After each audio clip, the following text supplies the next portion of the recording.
कार्तिक मास नहायो तो तुलसी माँ नायो तो दिया ना जा लाया हो सखियाँ ऐसे में तुलसी विवाह ललन बड़ा सुंदर हो रील बड़ा सुंदर हो।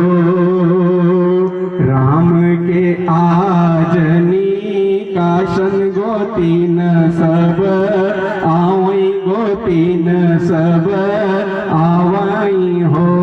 रानी कैसन के व्रत की हो धारण हो रील बड़ा सुंदर ललन बड़ा सुंदर हो।